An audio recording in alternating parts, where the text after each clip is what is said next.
our president is in the WWE Hall of Fame. Okay, like that's a statement that is true. With that's fucking crazy. Yeah, straight up. Well, if you think about it, what both of you guys said, the main reason, and you said you voted for Trump for the first time. The main reason, one of my, if you ask me with what my conservative homies really said during like 2016, is they voted for Trump because he was not a politician. I heard that from like a majority of my conservative homies. And I probably even like family members that I know that support Trump. They said, I don't like Biden. I would rather just do this for, or Hillary, my bad, because it was 2016. I would rather, And the main reason why the insurrection kind of like rolled out that way was because he's not a politician. Same thing how you said.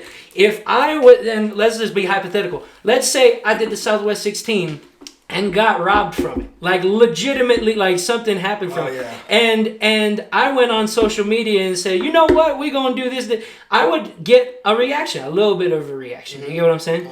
I wouldn't get people storming Arrow Studios, but like it's something that an entertainer does. Do you get what I'm saying? It's something that like somebody really, and that's why he probably is in the WWF or WCW? WWE. WWE. That's why, because he's up there with Vince McMahon and what I mean, putting on that show. You know what I'm saying? Yeah. Like it's really like that. But yeah, and so that's it in a nutshell too. Is because if he would have had, and that's why they got old Sleepy Joe in, is because they said.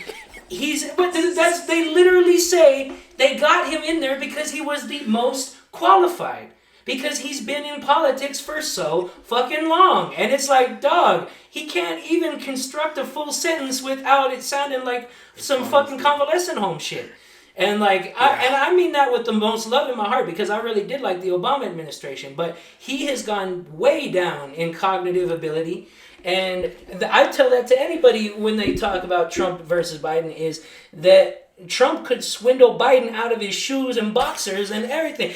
It's a different mental capacity. It is. It really is. And the best way I've heard it put is that we will, if we're not there already, because what we see is what they allow us to see. Right. Lord fucking knows what they hook him up to and like what vitamins they give him. Or if he's a clone or whatever. Yeah, seriously, what's going on? Like, what is going on behind the scenes? For real. But handler of some sort. No, so he definitely has a handler. There's no question about that. But like, if we're not there already, we will very soon get, probably by the end of the year, get to the point where his mental health is a national security concern. Mm-hmm. Because what if because he's supposed to meet with Putin here pretty soon. He might be the lab that they're constructing the new virus in. And then they hit him like with a piñata stick and they're all done. Oh my God, that's a bad South Park episode. I know, yeah. You just think he's doing an actual, You think he's just doing a regular Joe Biden thing, and it's like, no, he's stumbling more than usual.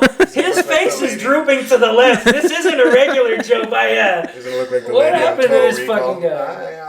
But what I'm scared of is that either his mental health state becomes a national security concern and he lets something loose talking to world leaders. Because like one thing I did like from Trump, and he got a lot of criticism from it that I didn't really understand, but he met with our enemies. He tried to have conversations with our enemies. And sooner or later it's going to come the day where Biden's going to have to do the same thing. He's going to have to do the same exact thing. And if he says the wrong thing to the wrong person, not even letting secrets out, right? But he just tries to make a stupid joke from the 1920s and he says it to the wrong person, he pisses somebody off. He rubs the wrong leader's daughter's cheek or whatever. Oh my God. Okay, so there was a speech he was giving. Oh my God. Sorry, I had to go there.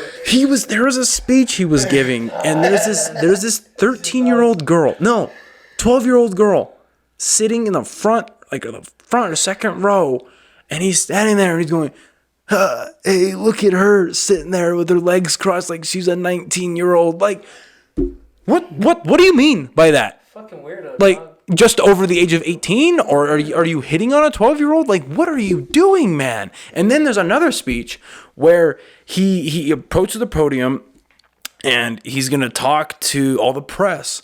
And he goes, yeah, well, I got my note cards to go off what they give me like usual. And at least try to hide that you're a puppet. Yeah, exactly. Yeah, dog.